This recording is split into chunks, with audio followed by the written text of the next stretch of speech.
Joining me on the program today is Congresswoman Elise from my home state of New York. Ms. Stefanik, Congresswoman, welcome to the program. Great to be with you, Billy.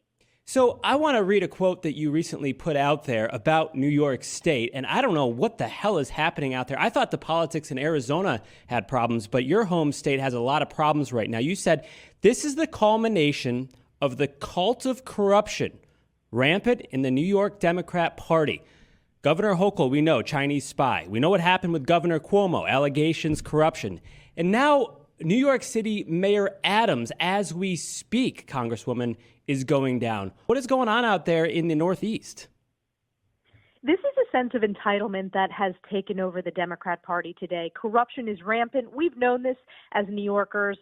In Albany and in New York City, Democrats have had the supermajority, and they have used that power to help themselves rather than helping the people across New York State. So it's very interesting. You've seen Republicans make significant inroads in the state of New York the past two cycles.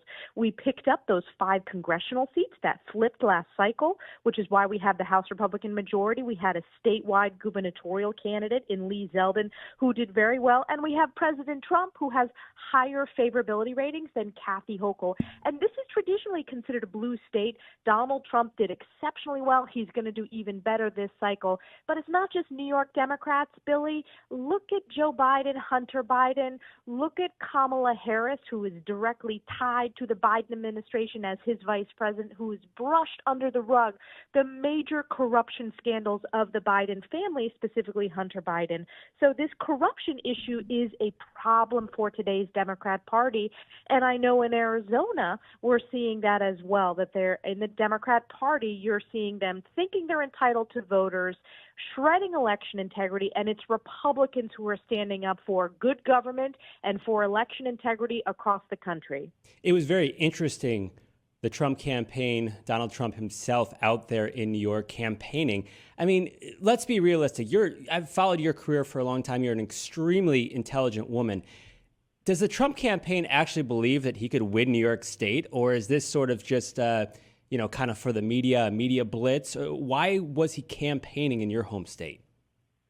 You know, President Trump, the media never gives him enough credit, but he is one of the best probably the best political strategist in going places that everyone says Republican candidates shouldn't go. He is a believer in New York. He is obviously a New Yorker, a native New Yorker, and is deeply tied to the state, although he resides in Florida now. And he knows how important it is to hold the House and pick up seats, and he knows every congressional seat in New York. When we talk, he is up to speed on all the politics, and he wants to make sure he has that sizable majority. And I believe that President Trump is closing the gap in New York and that he can potentially win New York. Why? Because we have the least popular governor, even less popular than Andrew Cuomo, our disgraced former governor, in Kathy Hochul. You have a New York City mayor that was just indicted for corruption, similar to the communist Chinese spy that had infiltrated the New York Democrat governor's office. So President Trump was right to do there. He got a hero's welcome from law enforcement, from hardworking New Yorkers. Tens and tens of thousands of people came out in a rally. You think Kamala Harris can get that? No way. Well, a lot of my fellow New Yorkers, Ms. Stefanik, would like to see you run for governor someday. Is that in the cards?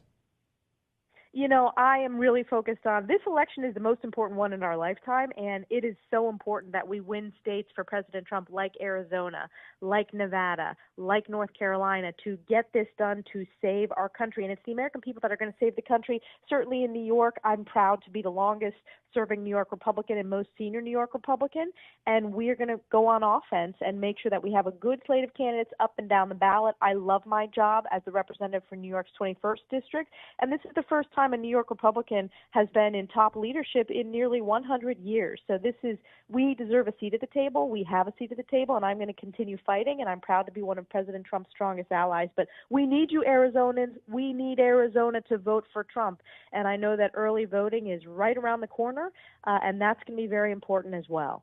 We had Laura Trump on the program a couple of days ago, and she was reflecting on what it's like to be a Trump given the times right now. 2 attempts on the former president's life. Now we have all these reports of Iran trying to assassinate the former president. You were with Donald Trump last week. What is his mindset? What is his mental health right now? Like, how is he behind the scenes? How do you keep going when you know that there's a bounty on your head? President Trump is the strongest, most tireless, energetic candidate I have ever met. And I've met a lot of different candidates. And President Trump is so committed to saving the country, really saving Western civilization if you look at what's going on around the world. And he is not going to let the Democrats' vitriol, viciousness, threats of violence hold him back from speaking to the American people. So I am inspired. I am energized every day. You know, I saw President Trump when he gave two very important speeches about his record of combating anti-Semitism and his record of standing with Israel. And we were with him till about 11 p.m. before he got on the plane to fly back to Florida after doing 7 events that day. Meanwhile, you see Kamala Harris cocooned, not allowed to do interviews, not interacting with everyday voters. You know, one of her only trips to the border is today to try to cover up her catastrophic failure as Joe Biden's open borders are. So he is tireless, and that's the type of energy this country deserves, and that's what he brought to the White House, and that's what he will bring again. So, Elise Stefanik, we'll finish up with this. We know that inflation, the economy, certainly here in Arizona, the border is a major issue for people on both sides of the aisle here. But something we've been talking a lot about on the show lately is these foreign wars. And obviously, you see what's happening with Ukraine and Russia. Zelensky was just here. He was in Pennsylvania with Shapiro signing missiles, which I thought was extremely bizarre.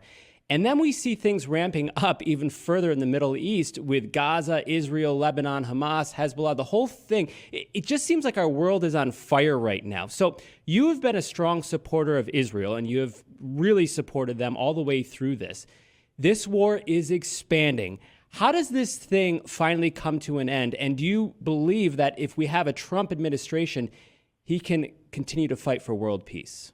Well, let's look at the first Trump administration. President Trump had a tremendous record of peace through strength. The world was at peace. Look at the Middle East. You had the breakthrough of the Abraham Accords, the first step towards peace normalization in more than a quarter century.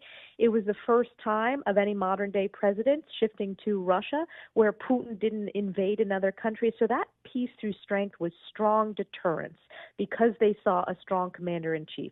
Compare that to Joe Biden and Kamala Harris. You had the catastrophic withdrawal from Afghanistan that led to the loss of 13 service members, and now, horrifically, those poor 13 Gold Star families who I've had the opportunity to speak to, and yet Joe Biden hasn't spent any time with them. President Trump has spent many days with those families, but saw that catastrophic withdrawal. You had Putin invading Ukraine, and of course you had the October 7th attacks from Hamas against Israel. Israel, of course, is our most precious ally in the region and around the world. And Joe Biden and Kamala Harris turned their back on our most precious ally. So President Trump will bring peace because he has done it before. He did it for 4 years, and he will do it again. It is outrageous that Zelensky, coordinating with the White House and the Department of Defense, used U.S. military aircraft, i.e. taxpayer dollars, to sign missiles with Josh Shapiro in a swing state in Pennsylvania. It outrages the American people, and it's President Trump that is going to bring peace back around the world. Yeah, like I said, inflation, the border, all of these things, crime, very important. You look at the polls, and those are like the top issues. But it seems like as we get closer to November 5th, these foreign wars ramping up, they could be a major, major factor. Thank you so much, Congresswoman, for coming on the show. We hope to see you out here in Arizona. And I'll go ahead and say it, as a fellow New Yorker, I think you're going to be our governor one day. So thank you so much, and we'll see you out here in Arizona down the road.